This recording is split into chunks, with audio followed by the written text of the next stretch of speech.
Hi everybody, welcome back to the channel, and this week I want to bring you a follow-up video from my recent unboxing of the Limits of Glory series, the first part, which is campaign number 1, Bonaparte's Eastern Empire. The game by Andrew Rourke, Form Square Games. As I said in my unboxing video, which you can watch, this is a prototype version. I've obviously showed you some of the components etc already in the prototype, which are excellent, but I just wanted to share with you my thoughts on the game so far, from a couple of plays, and my overview of the game, how it works, and the potential for it going forward. So first of all, the game itself is based in 1798. It covers Napoleon's trip from France across the Mediterranean to Egypt, and right through to the middle of 1801, when he tries to retreat back to France and Europe and continue his campaigns. So the game covers the whole of that kind of period, really, within a turn structure. As I say, the components I've already reviewed in the unboxing. I personally felt they were excellent. Some of them I will show you throughout my overview of the game, but please have a look at the unboxing video to see and get a flavour of those. But please bear in mind, again, this is a prototype currently. The crowdfunding page, I believe, is already up and running, but the actual crowdfunding proper will start in a short space of time, to be confirmed. But you can certainly have a look at the crowdfund pre page to get a flavour of what's on offer from Form Square Games. So setup wise, this probably for me was the bit that took the longest. Again, probably an element of first time plays, not understanding the game to start with, but once you're up and running, and it does get quicker, it's a very, very slick system. You've got these great little order of battle templates for the Allies and the French, and this kind of shows you all the commands that you have under your jurisdiction if you're French, or indeed the Allies, which encompass the Bedouin and other tribes in there as well. You've got the Ottomans, and you've also got the Mamelukes as well. Okay, so again, we'll come back to that in a moment. So yeah, setup takes a little while. You've got a beautiful board, which I've already shown you in the main unboxing. I'm not going to get this all out today, and you will have to deploy, certainly initially it's more naval related elements rather than land armies, but some of those will be on the table from the outset. So ultimately the game is to get more victory points than your opponent. So the Allied player will start with a number of VPs, the French player will start with none, and ultimately you're hoping to cross over and end up on the highest number of victory points. And that will be done through collecting built up areas like Rosetta, Malta, etc., which have victory point totals to them. Keeping Bonaparte alive, making sure he doesn't get exhausted. We'll cover glory in a moment, or indeed killed. Taking and holding Malta if you can. Getting, in Napoleon's case, the scientists to the Valley of Kings, or in the Allies' case, stopping them doing that. And so those victory points will fluctuate for both sides throughout the game itself. The main mechanics cover things such as movement. So you'll see on the board there are various numbers in different quadrants. These represent how many dice you're going to roll to attempt to move out of that square into the next one. So obviously if you've got 4 dice, you've got a far greater chance of rolling what is a 5 or 6 requirement as opposed to a 1, where you've got to roll that on 1 dice. So you have to think very carefully about where you move. I made some mistakes very early on in the naval game, moving into 1 squares with Nelson, and he got stuck there for most of the naval game, absolutely able to do nothing. So something to think about there, especially if you're like me and prone to rolling low dice rolls. But a really interesting mechanic, and it does add a little bit of friction and uncertainty into the game. And you have to think very carefully, as I say, where you want to move, and likewise where you want to get your enemy to move. That is a big element of this game as well. Glory is certainly the key element of the game, and each commander has a glory rating based, as you can see on here. So for example, you've got Larn here, when he comes onto the table, would roll 4d6, and that's the number of glory he would start with.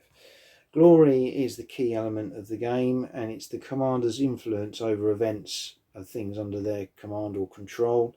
It allows you to re-roll once a dice roll in a particular action, or in effect make the opponent do a re-roll. So say they've rolled and got a hit, you can get them to re-roll and try and turn that into a miss. What you have to do is manage that very, very carefully. If your glory rating gets down to 0, your commander is exhausted and in effect not very effective that point onwards. They're still on the table, but they basically can't do a great deal. So it's really important to manage that. There's that kind of management element.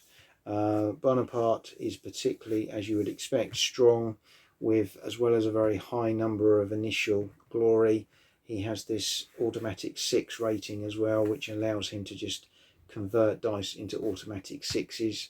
That makes them extremely dangerous early part of the game. And having played the allied player, you felt like you were being completely overrun in all directions for the first few turns. But what you do see is this very gentle shift where things start to even up, and in effect can even turn around as the French lines get extended and their glory starts to get eaten away, as they've used a lot of that in the early turns. So again, some really good friction elements into the game there. Momentum, again, a really nice mechanic. Momentum is something you roll for at the beginning of each turn on your turn, and that determines how many actions you've got that phase. So again, another level of friction where you can't do everything that you want to do, but you would still certainly have some options. And again, you could use glory to try and influence that as well, where possible. And the other element I really liked was events, and there is an event chart. I'll show you that like this. Really nice, very good card stock. And you've got these events, and some of these actually get superseded by other events as the game goes along. And these events really do add some chrome and flavour, historical flavour to the game as well. And I certainly found, as we got into the conquest, the land-based element of the campaign, the events were quite impacting at times. So I really like all of that.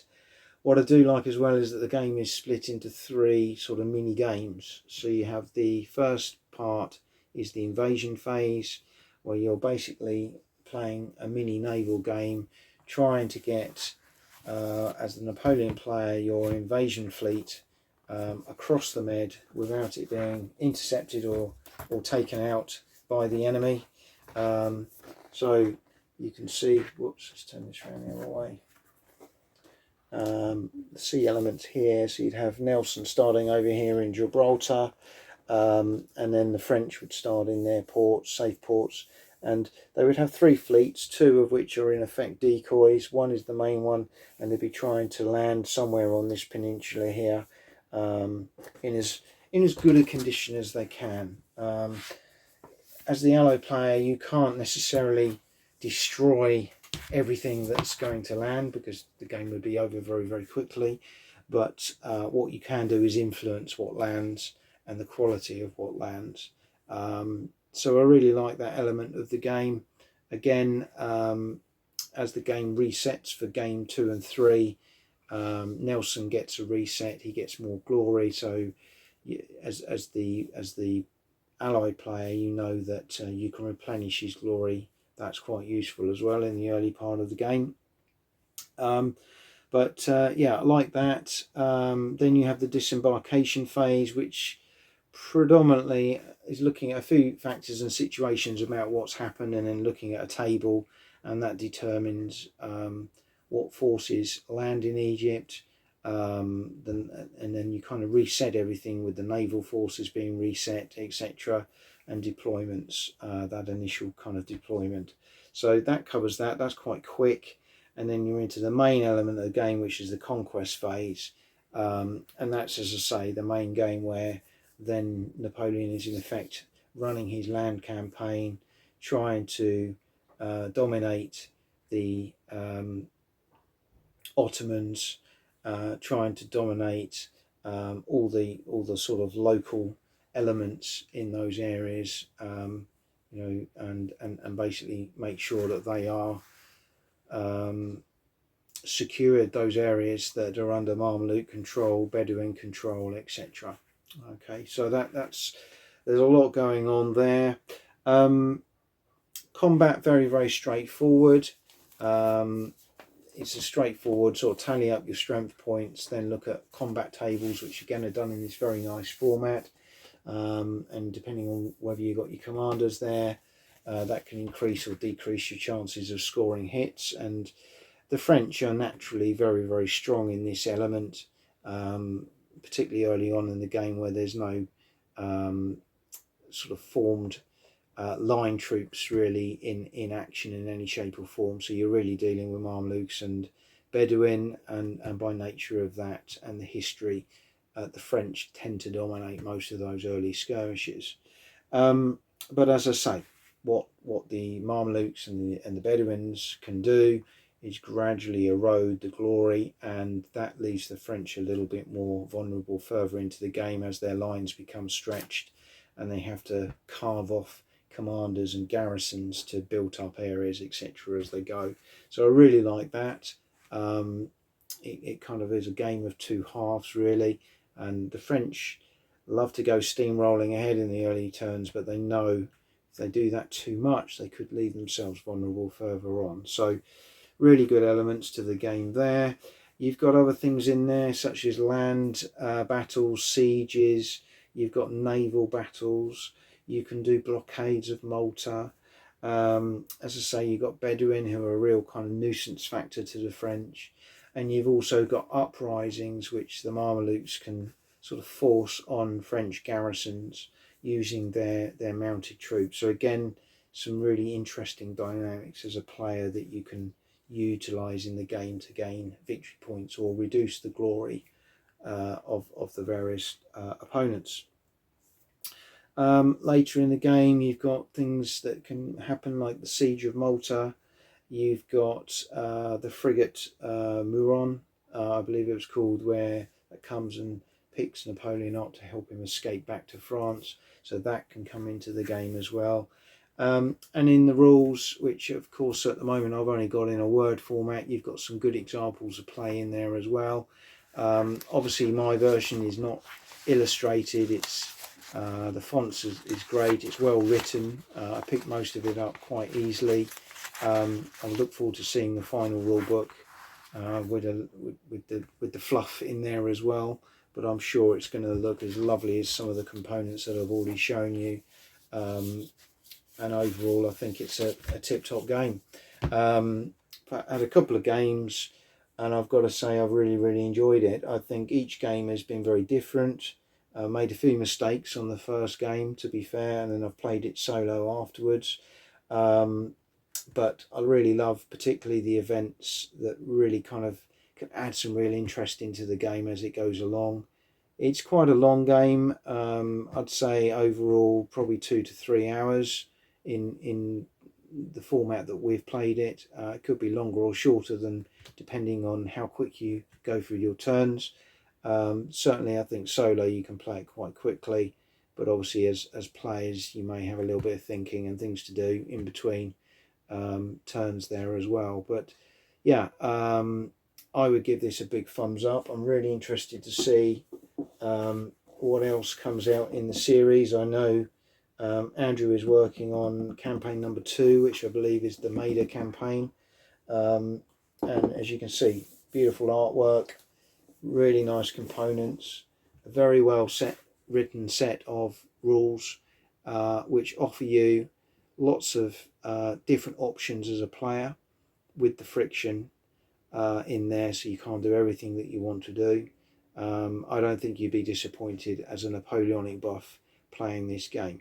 The key thing I'd probably say is you need to be patient around setup, and you need to accept that the mechanics in this game are probably very different to anything you might have played before, but those mechanics are good and they do add a real different dynamic to what is a Napoleonic board game. So I hope you've enjoyed this short review of the Eastern Empire Limits of Glory Campaign 1 series from Form Square Games. My thanks again to Andrew and his team for letting me play and review this copy. If you've got any questions, please put them in the comments, and I hope to bring you more videos very soon.